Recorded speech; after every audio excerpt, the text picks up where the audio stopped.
It's the last day of March, and I'm fly fishing on a desert river. Spring can be a tough time to fly fish.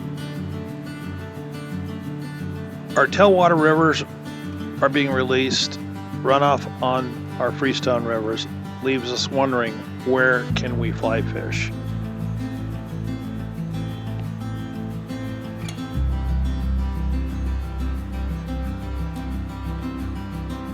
The simple answer is we can fly fish lakes and reservoirs and ponds. That's the simple answer.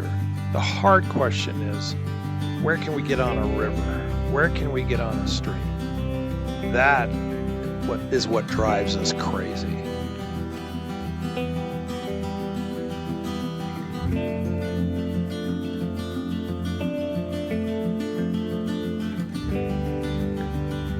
However, there are tried and true ways where you can find out where these rivers are. Old timers do it, and now you can too. It takes a little effort on your part, but you can be fly fishing a river early spring during runoff.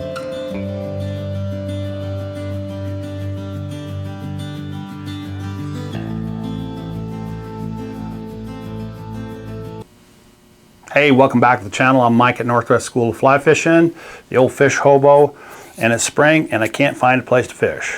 Well, that's a legitimate question.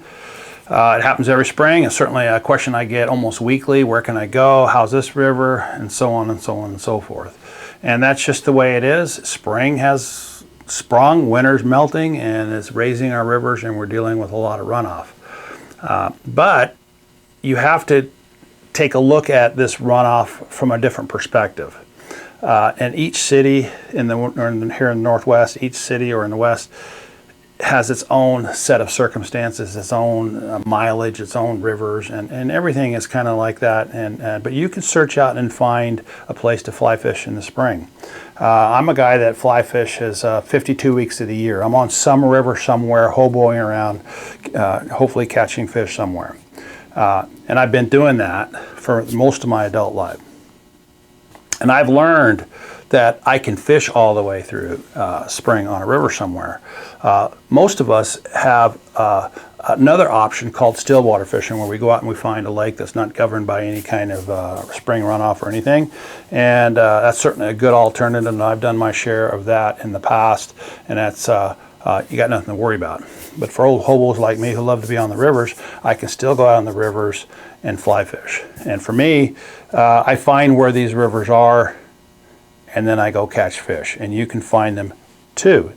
So what I get is uncrowded rivers because no one's fishing, it's too much runoff, or they're on a lake somewhere fishing. So I have really not a lot of other anglers out there, and I'm still catching trout.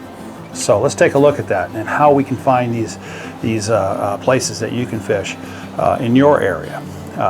First set is, you got to understand there's two types of rivers. There's a tailwater river and a freestone river. A tailwater river is the river that comes from the bottom of a dam and is governed by who's ever on the switches, levers, pulling, letting water in, letting water out. And we don't know what they're doing, and it's rare that they tell us ahead of time what they're going to be doing. But what makes spring a little difficult for us is they don't have a consistent flow going through the dams. They have to release what water that's in the dam out, and that raises our tailwater rivers to some point where it's almost unfishable, or at least hard to fish. To make room for all that runoff that's coming. And each one of these dam operators, they're singing to their own tune, man. They're singing their own song, and neither one of them is doing what the other's doing. The other is a freestone river, and a freestone river is not governed by somebody with switches and circles and gears letting water out. It's governed by Mother Nature. And what's different from that river, it's governed by the air temperatures. So when it gets really, really warm or real hot, the water comes. And in some springs, we've had these really mild springs where nothing seems to be happening, and we have those really low runoffs, and you have to be real cognizant of that. And basically, it all begins with a map. And I wrote a chapter in one of my books called Blue Lines. And I'm looking for blue lines on maps in my area or even outside my area. And I'm looking for those blue lines. And when I find that blue line, I'm going to start my research. I've never been there. What is this river? And I begin my research, and that is really going out and finding all the information I can about that particular river. Second thing I do is I go right to Google Maps. And now I can zone in, and I'm looking at the river from its beginning to its end.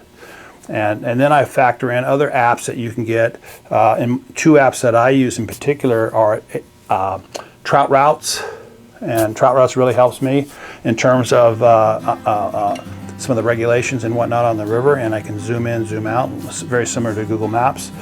And the other is a USGS or a rafting app that gives you daily flows on those rivers. So I'm constantly looking at the flows on all these rivers. I'm looking at the flows on tailwater rivers. I'm looking at the flows on freestone rivers. And I can get that information for the most part from USGS. I live here in southern Idaho. I can get in USGS, Idaho rivers, and boom, they're going to give me all these flows. I can go to my app phone. I can check all the flows in my favorites. That is the clue for me.